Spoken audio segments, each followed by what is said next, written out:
constitution. This is very absurd indeed. Uhuru Kenyatta was sworn in as Kenya's president after elections late last year, but that didn't stop the opposition leader Raila Odinga from holding his own unauthorized inauguration, declaring himself the rightful leader.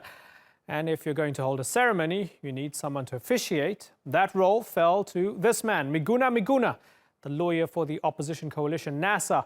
He swore Odinga in front of thousands of supporters, but it came at a high personal cost. Miguna was arrested, charged with treason, and then deported to Canada. Since then, a Kenyan court has reversed the ruling, and Miguna says he will now return to lead the mother of all liberation wars. Well, we're joined now by the man himself, Miguna Miguna, coming to us from Toronto. Sir, pleasure talking to you again. The mother of all liberation wars. Thank you. Tell me that's just sort of grandiose lawyer talk, and you don't actually mean a liberation war with violence on the streets.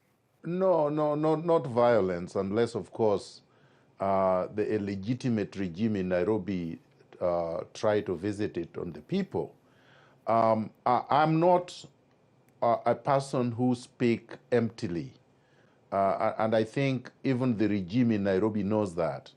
That is why, out of a multitude of probably 1 million people that were at Uhuru Park on the 30th of January, the only person they abducted at night and detained incommunicado for 1 week before forcefully removing from the country is me. They know that I mean action and that I don't just talk. There is nothing I have threatened or promised or undertaken to do that I have not done. I said that Raila Odinga would be sworn in as the people's president on the 30th of January, and that I would do it whether Raila Odinga liked it or not, and it was done. I then promised them that we would start a cavalcade of bonfires, banning Uhuru Kenyatta's portraits because he's illegitimate all over the country. And in panic, they decided instead to abduct me and detain me without trial. When are you going back? I will be going back next month.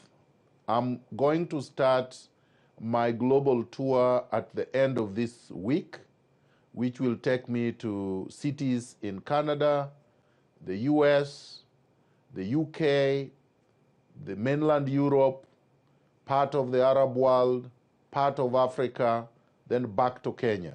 I should be back there by mid next month. Now, what's interesting is that we see this as a sort of David and Goliath. They charge you with treason. They kick you out of the country. You're against Kenyatta. You're against Jubilee. But the recent news lines show that you're fighting your own friends from the NRM, which you formed after NASA.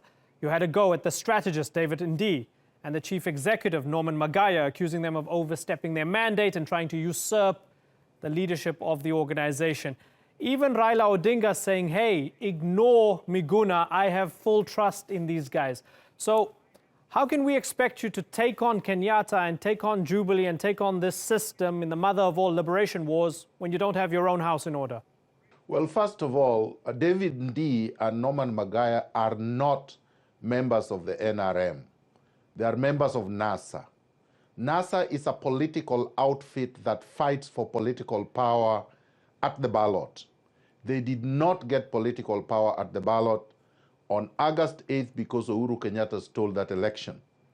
Now the war is being launched by the movement, NRM Kenya, which I lead. Now, NRM Kenya is an organic revolutionary movement, not a political party. We are not seeking power through the ballot. We are seeking power from the people directly through the exercise of their sovereignty on the streets. That will happen. I am not fighting David Ndii. I'm not fighting Magaya. I simply spoke the truth. Norman Magaya took 30 million shillings from Jubilee to drop the petition against the Nairobi governor who was not elected. That's a fact. Raila Odinga told me that. David Ndii opposed Raila Odinga swearing in my own house.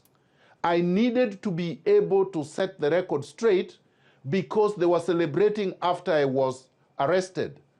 You see, the problem with Kenya has been that we have fought liberation struggles through deception without integrity.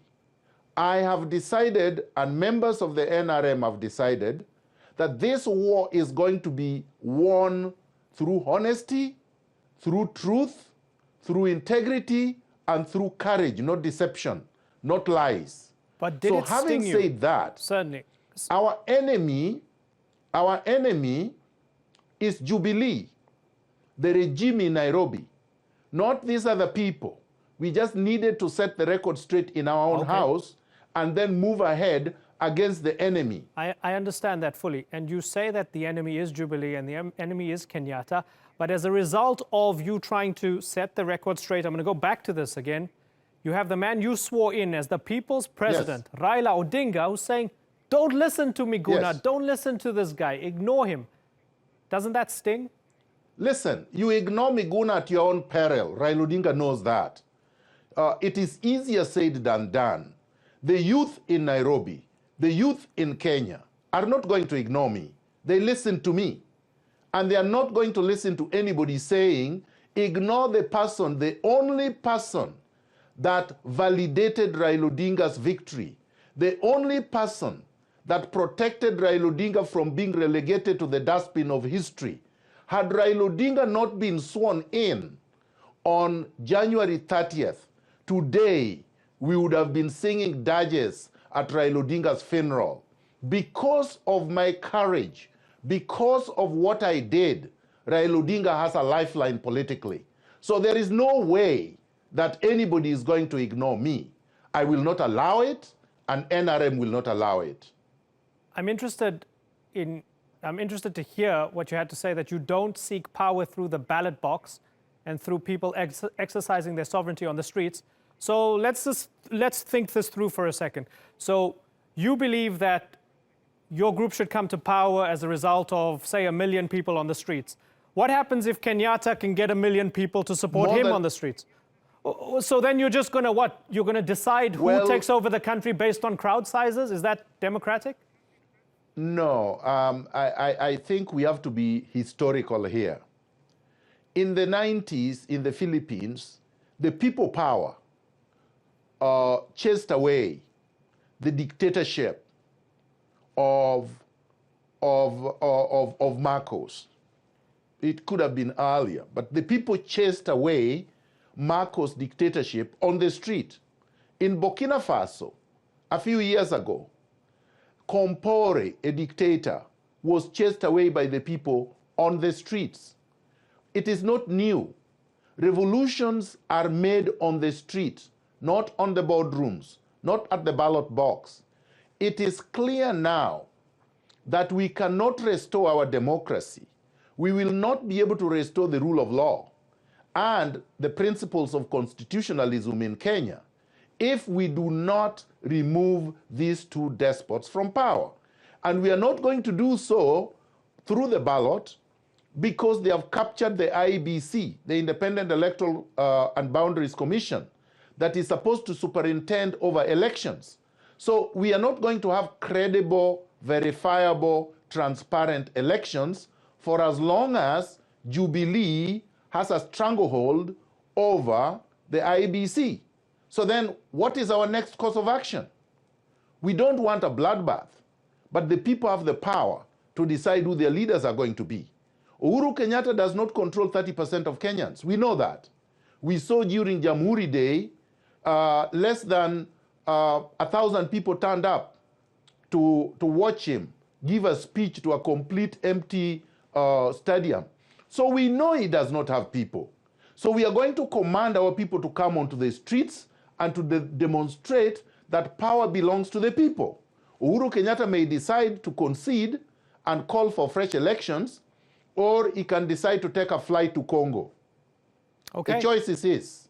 Miguna, we're looking forward to following Kenya's story and your story as well. I hope you'll talk to us again in the not-too-distant future and keep us updated on your movements.